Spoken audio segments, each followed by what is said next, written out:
Hi guys, so I just want to do a quick update and review and breakdown of my A to E conversion.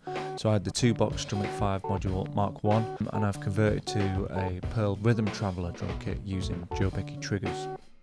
So I created quite the Frankenstein drum kit by using Roland cymbals with the Zorman converter, so it'd all work with the 2-box module. I'd had the 2-box drum kit for over 10 years, probably about 12 years. I'd bashed the hell out of it. It was getting some wear and tear. It's very orange, so it was time to change. So I decided to get a small compact kit, which the Rhythm Traveller is. Found a cheap one second hand and decided to put the Jobeky Triggers in there. Another reason I really wanted to do this conversion was to emulate the drum kit that would play live here at home. So I had exactly the same setup that I would do on my live kit. In this review I want to show how you can do this as well, dead easy, but obviously it does cost. Price wise, it was cheaper than for me to go out and buy a top of the range Roland drum kit, for example. So all in all, it's worked out cheaper for me to do this conversion bit by bit. So this is how the adjustable Jobeky bass drum trigger fits inside the bass drum. It can be moved laterally, side to side and offset. It can be moved forward. You obviously want to get this right, so your height is right, so it's triggering properly. Sometimes it can come loose if it's not tightened properly, so if you're getting any double triggering, just be aware of that. I put a backboard on mine, and I put these sponges in place so they can be impact sponges, so that's where the bass drum beater will be falling. But this is how it all screws in. So here we have the bass drum trigger all set up, ready to go. So the bass drum trigger is just set off left of center with the sponges that it has in the center where this bass drum beater is hitting. Okay, so it's all how it works in relation to the Mark 1 module for 2-box. So let's just go through some sounds so you can hear the different bass drum sounds.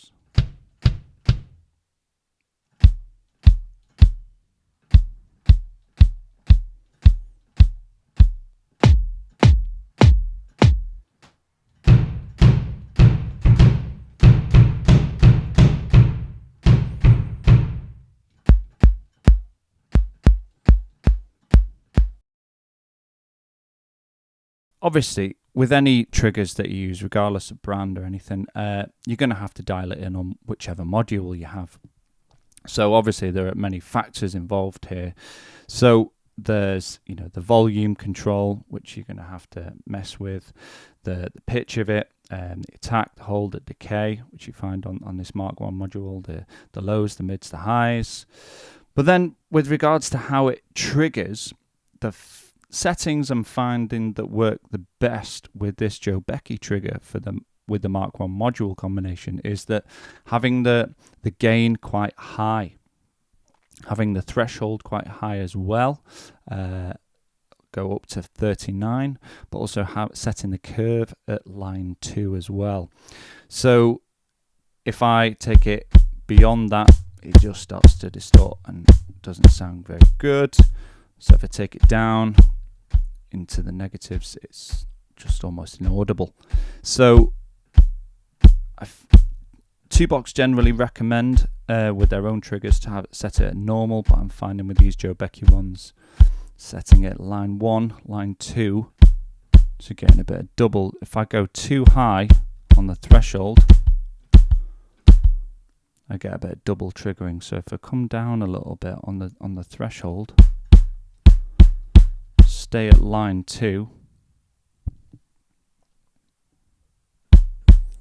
have my gain set around the 20s, I can go higher, but again that'll distort. But if I stay at 21, that seems to work. Now that seems to work for this specific stock drum kit. Now for each kit I may have to change that. Okay, I may have to go in and set things a little differently, but generally across the board of all the stock kits, let me just try a random one, the 909 Pretender. That setting, see, I'm not getting any doubling there. So that's generally the sweet spot of where that works with the Jobeky trigger and the Mark 1 module for the bass drum. So this is how the Jobeky side trigger fits into the Pearl Rhythm Traveler's floor tom.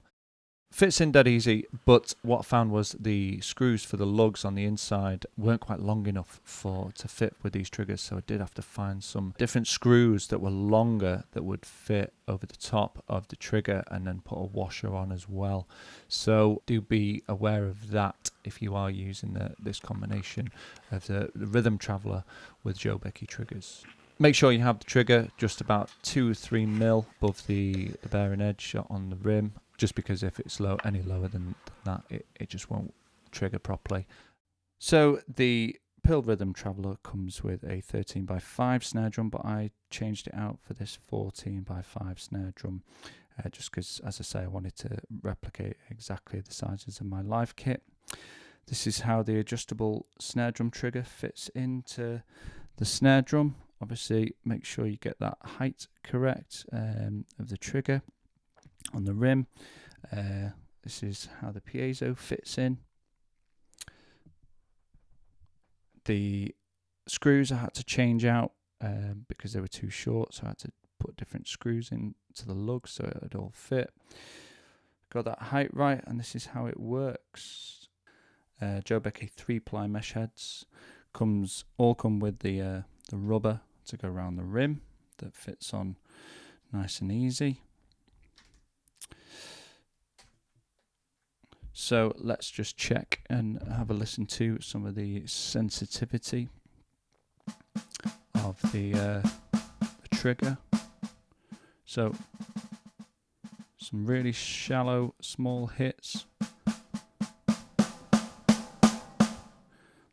Little bit of a hot spot going on. Obviously it depends on the trigger settings that you have on your module. Now for the 2-box, what I generally find is having the gain quite for the snare drum, what I find is having the gain quite low but the threshold quite high, and then you can afford to go to a normal curve for this one. But this is how it sounds.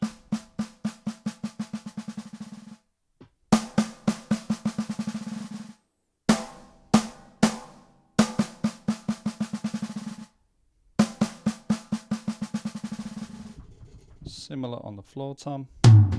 Side trigger for this one though.